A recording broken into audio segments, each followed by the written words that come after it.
September 13th, 2016. Guys, an update on this tropical system that we're watching coming through Florida. Now, if you look at just the cloud cover, it looks like it's almost bouncing back offshore, but what's happening is the wind is pushing the top of the clouds offshore, and they have that vortex spin within that center.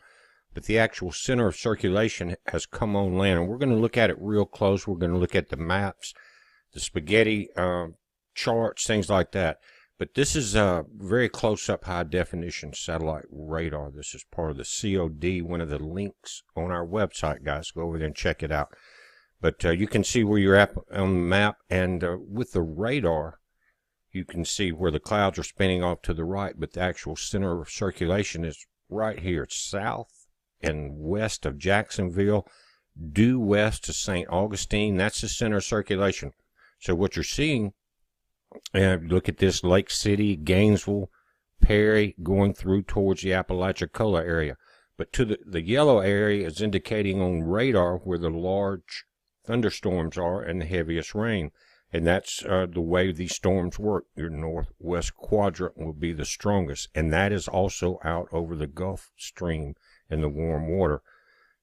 Again, it looks like the storm has moved offshore, but it is moving across the panhandle of Florida. It's got a west-northwest angle. We're going to, again, look at some of the predictions here. A couple things about this map. You see this storm, and then if you look in the bottom left corner, you'll see the other storm that we've been watching as far as the low-pressure area. It's right under a section of clouds. But here, this storm could track and come back out over the Gulf, possibly just in the Apalachicola area, and then come back inland. Check it out. But right here is the center of rotation for the little Gulf storm we've been watching. You've got clouds building up around that northwest side. We don't know what it's going to do, but it definitely looks like it's headed for the Texas-Louisiana border. Now back to this main storm, guys. I'm going to overlay a map in the area and bring it up. Again, Jacksonville, you see that, and then you've got Tallahassee going down I-10 to the west. And it looks like to me it's going to come over the Apalachicola Bay area and cross right where Hermine came in. And the other lines, guys, the white, green, blues, purple, are the different projected models from the point where it's at now. They may be right, but I'm going to show you the wind currents, and I'll say why I think it may go a little further south. But one thing about this, already in Georgia, already in South Carolina, look at these outer bands.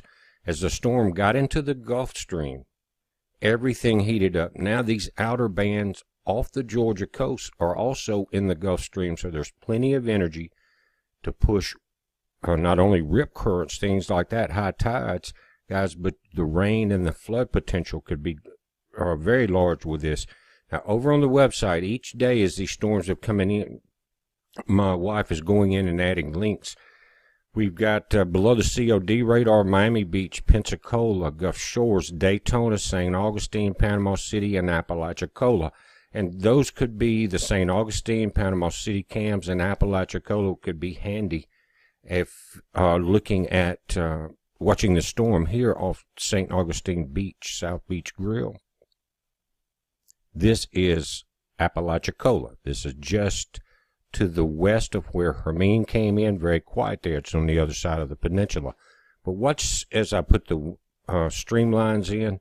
Notice how they're pointing southwest here, moving back out into the Gulf, and it's showing the center of the movement right in this area coming back out over the water.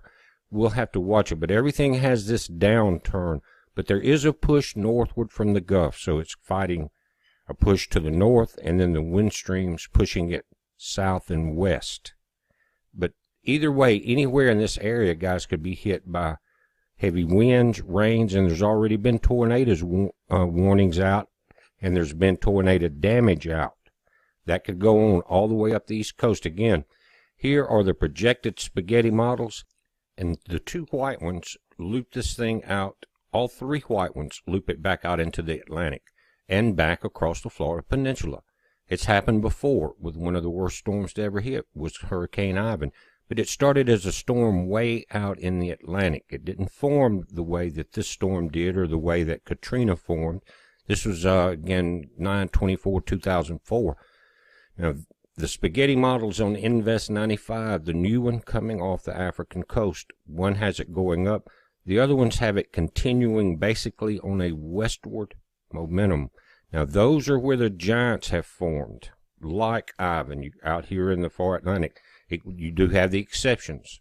One of the strongest ever, Katrina, formed just off, really get formed into a Cat 1 over the southern Florida Peninsula. But guys, this is an enhanced satellite view of that storm. That will be something worth watching if it maintains the wraparound that we see and the westerly pattern. But you guys in the Florida Panhandle, Georgia, all through that area, be especially careful of tornadoes tonight. It's a heads up. Be safe.